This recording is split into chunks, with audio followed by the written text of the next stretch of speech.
Bonjour à tous, c'est Pierre-Alexandre pour AndroGames.fr. Aujourd'hui, on va faire le test express du Huawei Mate 8 que vous voyez juste là. Donc la dernière tablette de chez Huawei qui coûte 600 euros en ce moment et donc qui nous a été passée très récemment et qui va nous permettre de faire un test très complet. Une tablette qui m'a pas mal surpris et qui a énormément de bons points et très peu de défauts.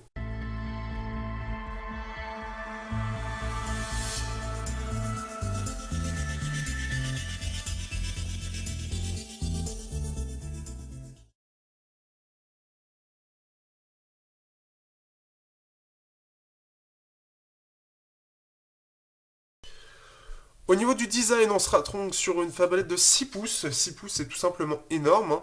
On est quand même, à la différence d'un 5,5 pouces, on a l'avantage d'avoir quelque chose de très compact, ce qui fait que le 6 pouces, c'est énorme comme ça, mais c'est très compact, ce qui fait que c'est assez agréable à utiliser, même à une main.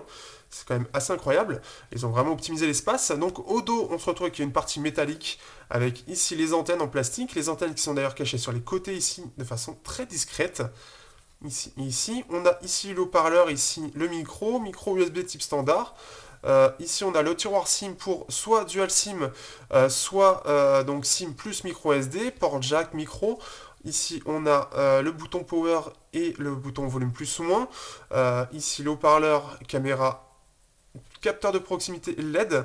Ici, on a Huawei qui est resté, donc ça, j'aime bien qu'il y ait Huawei en bas.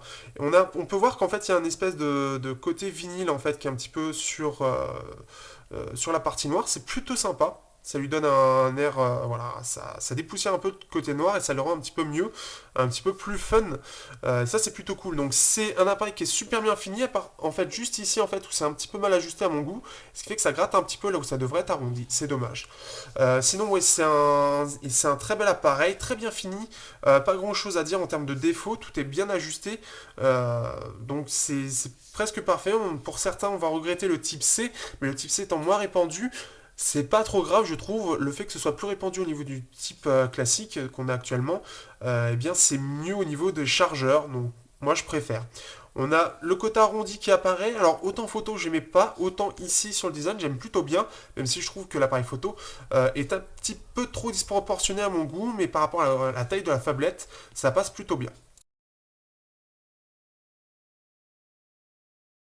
Au niveau de la surcouche, on sera sur un EMUI 4.0 sur Android 6.0, donc quelque chose qui est plutôt sympa.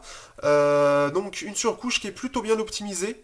Ça, c'est une bonne nouvelle. Par contre, au niveau des changements par rapport au EMUI 3.1, il n'y en aura pas vraiment. C'est surtout au niveau de la partie paramètres que ça a été beaucoup modifié. On ne pourra pas faire grand-chose au niveau du capteur d'empreinte par rapport à d'habitude. C'est-à-dire que descendre la barre de notification avec le lecteur d'empreinte ne sera pas possible. Vraiment dommage. Au niveau des capacités en supplémentaire, on pourra avoir un coffre-fort et un verrouillage d'application avec, donc ça c'est plutôt sympa. Pas de double tap par contre, sûrement avec une prochaine mise à jour. Après en termes de nouveautés, c'est vraiment très faible, on a vraiment très peu de différence avec ce que vous connaissez jusqu'à maintenant, donc Mate 7.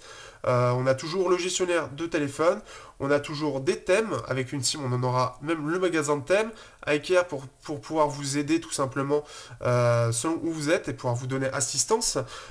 Et sinon après donc quelques services supplémentaires qu'on aura ici avec quelques jeux en plus d'autre part. Donc c'est une surcouche chinoise très classique qui est néanmoins bien mieux optimisée que l'Enemy 3.1 et ça c'est très agréable. Elle est très fluide, très rapide et ça c'est plutôt une bonne nouvelle. Les légers changements le font améliorer donc ça c'est vraiment bien et manque encore un petit peu quelques petites réglages de bugs qui sont un petit peu trop présents à certains endroits. Si on compare au niveau des graphismes, donc autant sur mon tutu il fait du 85 000, autant sur GFX Benz qui va permettre de voir au niveau des graphismes. Donc on sera un petit peu mieux que le S6. Pourquoi? Parce qu'on est sur un processeur qui est un petit peu plus récent, un processeur graphique un peu plus récent aussi, mais avec moins de cœur par contre. Donc on est sur un Mali T628, T880 à 4 cœurs, là où le Galaxy S6 est sur un T760 MP8 à 8 cœurs. En plus, on a un octa-cœur à 2,2 GHz avec les Cortex A72, la dernière architecture de ARM. Ce qui fait qu'en 1080p, on va prendre l'avantage sur le S6, puisque le S6 utilise un écran de 2K, mais par contre, à pixel égal, là, le S6 sera meilleur. Ensuite, par exemple, si on compare avec un avec d'autres appareils. Si on compare avec le S820 par contre, et bien là par contre il perd un petit peu sur beaucoup de points, donc ça c'est un petit peu dommage. Donc on peut voir, c'est le Xiaomi Mi 5, donc là il est grand perdant, on peut voir 3 fois moins bon. Après il faut voir au niveau de la chauffe du 820 qui reste encore déterminé. Au niveau de l'autonomie, alors là on sera sur quelque chose qui est vraiment pas mal avec une batterie de 4000 mAh et son écran de 1080p, on peut atteindre une très très bonne autonomie, puisque là, avec 31%, je suis à 5h20 écran allumé.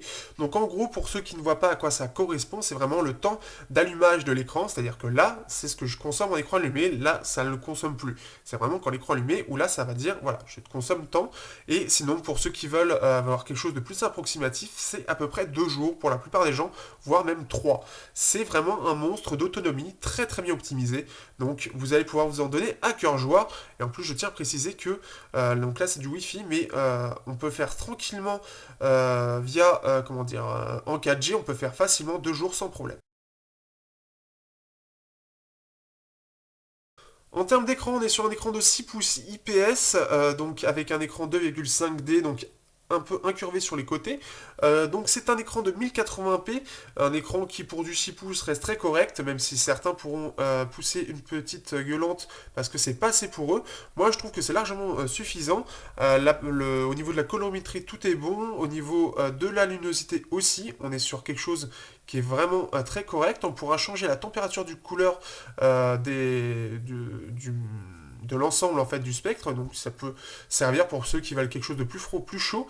Donc c'est un écran qui qui permet d'avoir des bonnes couleurs. Donc ça c'est plutôt sympa. Donc j'ai pas grand chose à dire sur l'écran qui est vraiment très correct et qui pourront ravir la plupart des gens. Au niveau du son, on sera sur un haut-parleur qui reste très puissant et qui même émet des basses.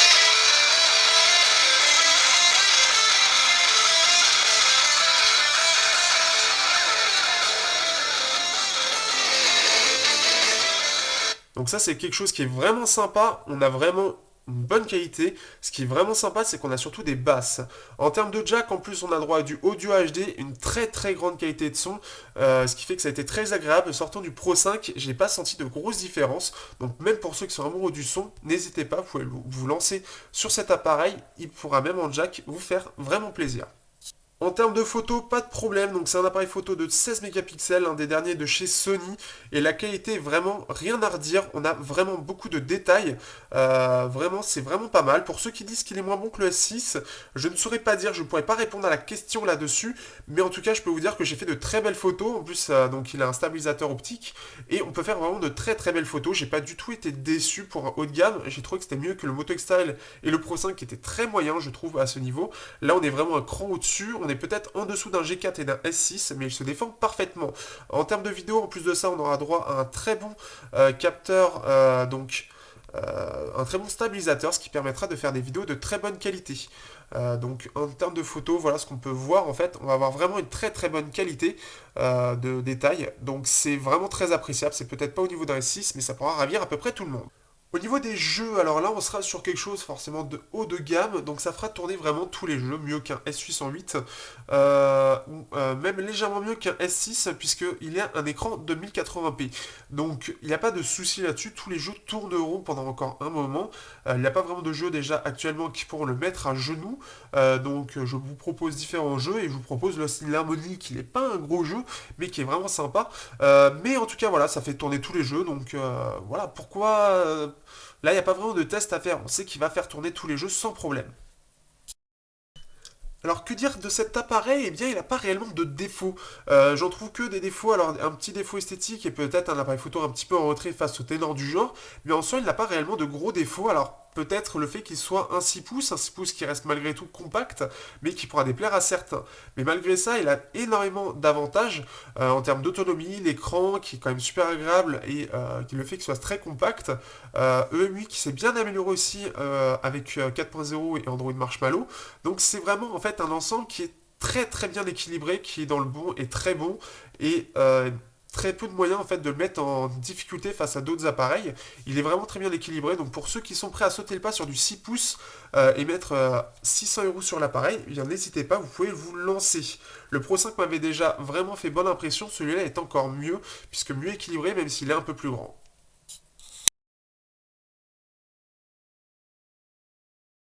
Alors que dire de cet appareil? Eh bien, il n'a pas réellement de défauts.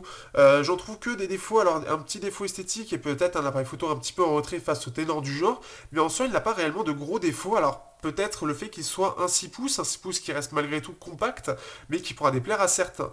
Mais malgré ça, il a énormément d'avantages en termes d'autonomie, l'écran qui est quand même super agréable et qui le fait qu'il soit très compact.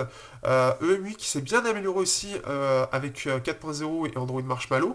Donc c'est vraiment en fait un ensemble qui est très très bien équilibré, qui est dans le bon et très bon et très peu de moyens en fait de le mettre en difficulté face à d'autres appareils. Il est vraiment très bien équilibré. Donc pour ceux qui sont prêts à sauter le pas sur du 6 pouces et mettre 600 € sur l'appareil, eh bien n'hésitez pas, vous pouvez vous lancer. Le Pro 5 m'avait déjà vraiment fait bonne impression. Celui-là est encore mieux puisque mieux équilibré même s'il est un peu plus grand. Si vous aimez ce que nous faisons, n'hésitez pas à les partager sur les réseaux sociaux, liker nos publications, commenter aussi sur nos vidéos ou nos différents articles, partagez aussi vos impressions, nous serons très heureux de les recevoir. Sur ce, à bientôt pour de prochains tests sur AndroGames.fr.